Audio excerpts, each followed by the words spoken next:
So apparently I have a ginormous head. I got a story for you real quick, and then we'll talk about the actual importance of this video. So earlier this week I ordered a helmet off of Harley Davidson's website.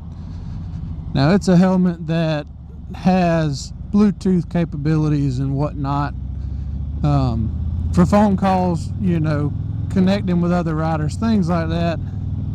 A nice helmet, I mean, or so I thought. Well, anyway, I ordered it online with a lot of other parts and things, and so I forget exactly what day it was. I think it was Tuesday, maybe. Either way, it was Tuesday. I went to pick up this helmet and all these other parts. So anyway, I go to the store, I pick up all my parts.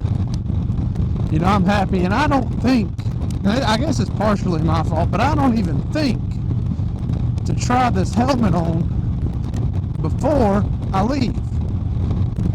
So I leave, I'm on the motorcycle, mind you. You see the short, I had the helmet strapped to my sissy bar, and I drive home wearing my old helmet. For what reason, I have no idea, but that's what I did. So I get home, get off the bike, take the helmet out, I'm looking at it, checking it out, because I got to put it on charge so I can wear it tomorrow and use it. Because I'm from South Carolina, so in South Carolina you don't have to have a helmet. So I figured, well, I'm in Georgia now, I have to have a helmet. I might as well have one that I can talk on the phone with, at least. I do suggest wearing a helmet, though. I'm not trying to say don't wear a helmet, but anyway, so I go to put this helmet on. Mind you, I'm a big guy. I'm, 6'5", 265, 275, somewhere in there. This is a 2X helmet, the biggest helmet they make definitely in that model, and it won't even go on my head. So I'm like, there's got to be something wrong. And I'm looking at it, and I opened it because it was a modular helmet. I opened it, and I can get it on my head, but when I try to close the helmet, it's a modular helmet again, so I try to close it, and it hits my face. It will not close with my face in it. I'm like, my head must be ginormous. But anyway, so Harley Davidson has a pretty strict no return policy on helmets once they leave the dealership. And I guess that's understandable and rightfully so, because you don't want to resell a helmet that some dude's been sweating, or girl or some lady's been sweating in for 2 days and then realize they don't want it and take it back. So anyway, I called the dealer, my local dealer, and I said, hey, look, I just picked up these parts and I just got home with this helmet. It literally was I live 15-20 minutes from the dealer, so it might have been 30 minutes later. Hey, I just walked out of the door with this thing and it does not fit my head. Is there any way I can bring it back and get a bigger size or a different one, because they don't even make one that size that'll fit me? So we don't take returns on helmets. I'm like, this is a $400 helmet that I have had for 30 minutes, so now I'm just eating it. Well, anyway, so I called corporate. I called Harley Davidson. I'm like, look, is there anything you can do? No, they put me on hold a bunch of times, and ended up saying they were calling the dealership. I don't know if they did or not, but anyway, so about 20 minutes later, I get a phone call back from my local dealer, and it's their parts or merchandise manager, and they go, hey, I hear you got problems with the helmet. I said, yeah, I mean, I just left with it probably an hour ago at this point, because I've been on hold for so long. Well, why don't you bring it back, and we'll swap it out for one that fits. I said, okay, that's fair, but I can't bring it back today because you close now in 30 minutes, and there's no way that I can make it there in time, plus I'm busy. So that was okay. They said, well, bring it back the next day as soon as you can. So the next day at lunch, I took it back, and we started talking about swapping it. So that's where I got confirmation that that is the biggest size of that helmet they make.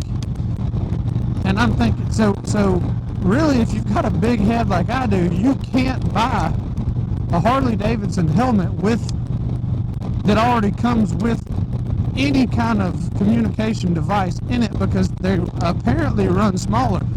Because the wild thing is that while I was there, I just exchanged it for another helmet. This is the Capstone H35 or something, I think, that doesn't come with the communication. It's the same size. This is a 2X, the same size as the one that didn't fit. But anyway, so now, in order to have communication, other than buying another helmet that does fit with communication from some other company, I would have to buy a $288 little communication thing. I forget what it's called. I don't think it's Cardo. I don't know, whatever Harley branded communication system it is, which would be another $288 on top of this $275-ish helmet, because the other one was $375. So this one's $275, but doesn't have that. So I'd be well over $500 in a helmet at that point, because my head's so big.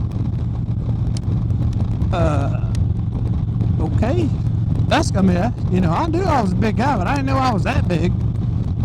But anyway, I guess I'm a little bit upset with the way the dealer handled that.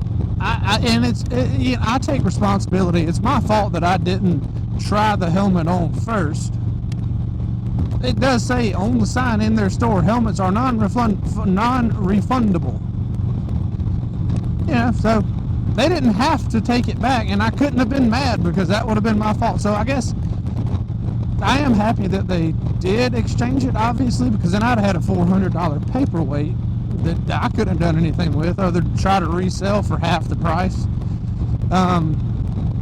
But I wish they'd have just done it the first time. I could have gotten it all handled that afternoon. It would have just been smooth and easy, and I wouldn't have had to been on the phone for an hour just for them to say, oh yeah, no big deal, you only had it for 20 minutes and didn't even wear it. And I'm like, yeah, I know. Your cameras in your parking lot showed me driving off in my old helmet. I haven't worn it.